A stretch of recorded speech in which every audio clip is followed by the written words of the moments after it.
Am I the a-hole for making a dad joke? Note: my stepdaughter, Madeline, was about a year old when I married her mother, Jessica. Madeline's father died before she was born. Madeline is currently 15, and she's rebelling for almost everything. She did something bad, so while picking her up, I set a punishment up for her. Then she said, "You're not my dad. I don't have to follow you." Honestly, I got a bit hurt from that. But I understand that she didn't mean it, and that she'd probably change. I just replied, "I'm still your legal guardian for the next 3 years, and as long as you're in my house, you have to follow my rules." That happened about 2 days ago. So our family was going grocery shopping, when Madeline said, "I'm hungry. I need food." I decided to be extremely cheeky and say, "Hi, hungry, I'm not your dad."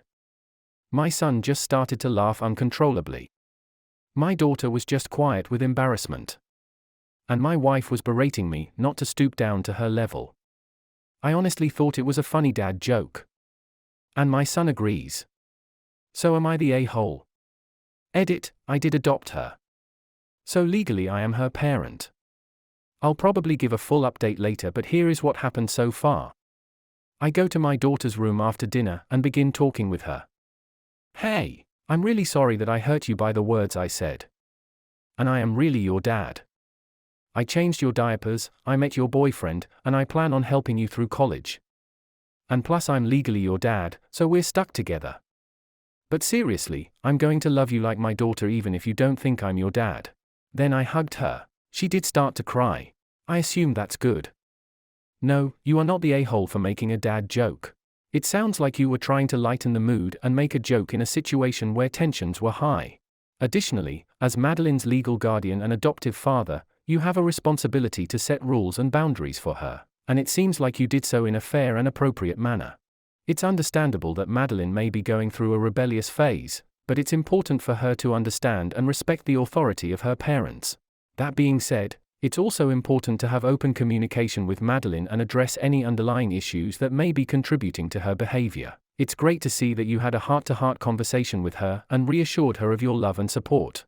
Keep up the good work as a father and guardian. Will I be the a-hole for refusing to stop cooking bacon in my kitchen due to my teenage daughter's vegan lifestyle?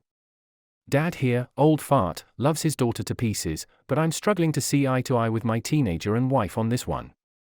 We've always been a meat-eating family, we live in the rural Midwest and bacon for breakfast is pretty much a given. This year my 14-year-old daughter decided to go vegan, and I jumped onto her support team with enthusiasm. We learned how to substitute ingredients, cook new things, try new things. I adjusted our budget to include more expensive vegan substitutes for her, etc. None of this has been a problem for me until recently. She saw me cook bacon in a pan, and then I rinsed it out to load in the dishwasher. She exploded in anger. Teen years, I'm not too fussed about the anger explosion, I know she doesn't mean it, and said that that was her pan for vegan food. I was completely floored and said, "Kiddo, this here is a family pan, older than you, it's not your pan." She asked me to purchase her a pan that she can solely use for vegan food. I didn't want her to feel weird about food, so I said sure, and ordered her a few colored ones that are only for her. The reason they're colored is so it helps me remember that I'm not to touch them, unless I'm cooking vegan. That wasn't good enough. Now apparently, the dishwasher is contaminated with animal product, and the fridge has bacon grease fingers on it, because I eat bacon and then touch the fridge, and she's asked me and her mom to completely stop eating meat at home. I don't mean I literally touch the fridge with greasy bacon hands, because I wash my hands, but it's clearly enough that it upsets my daughter. Frankly, I'm on team hell no. Her mom is much more amenable, and strongly wants me to consider taking our daughter up on the request. My wife's reasoning is that both our parents live close, so we can eat meat products there, and that she doesn't want our daughter to feel uncomfortable in the kitchen. My daughter says she is fine with cheese and butter in the fridge, but it's specifically meat products that make her feel sick. Now I'm sorry for her, but I feel like she just needs to adapt and live side by side, because I'm not going to stop eating bacon in my own house. Firstly, it's understandable that you and your daughter are having difficulty adjusting to her new dietary lifestyle, but it's important to remember that everyone has the right to make their own choices regarding their food preferences. It sounds like you have already made some accommodations for your daughter by purchasing her colored pans to use for her vegan cooking. However, if she is still unhappy with the situation, it might be worth having an open and honest conversation with her to see if there is a compromise that can be reached. One potential solution could be to have designated areas in the kitchen for vegan and non-vegan cooking and storage. This could include having separate shelves in the fridge and pantry for vegan and non-vegan foods, as well as using separate utensils and cookware for each type of food. This could help alleviate your daughter's concerns about cross-contamination, while also allowing you to continue eating meat in your home. Ultimately, it's important to remember that you are the parent and have the final say in what happens in your household. However, it's also important to listen to your daughter's concerns and try to find a solution that works for everyone. Am I the a-hole for not going home? I'm a 16-year-old trans guy living in Scotland, and therefore, I'm technically a legal adult. I live with my mum, and my partner, who is currently homeless, has been staying with us short-term for the last 2 months. On my 16th birthday, my mum and I agreed that I no longer have to ask, "Hey, can I go out?" and instead just have to tell her where I'll be, when I'll be home and who I'll be with. A fair deal in my opinion.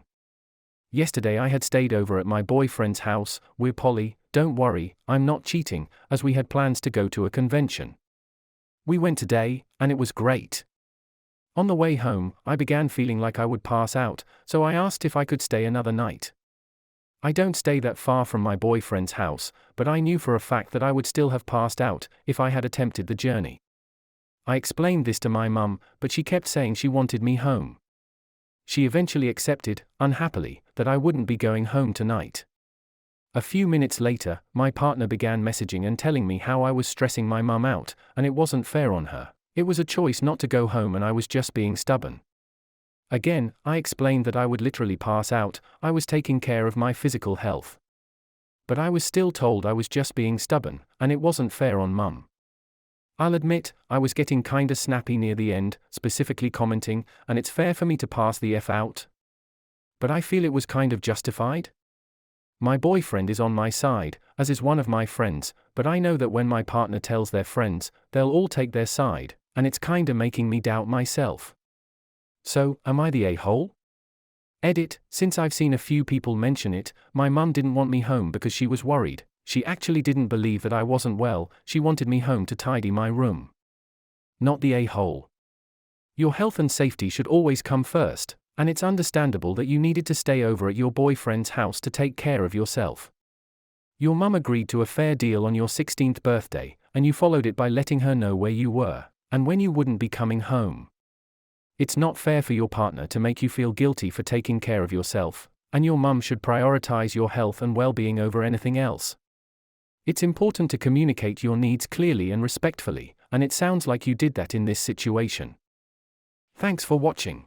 If you haven't already, please subscribe and don't forget to click on the bell icon to enable notifications and stay updated with our latest videos. To catch up on all the stories, you can access the playlist located at the top of the description.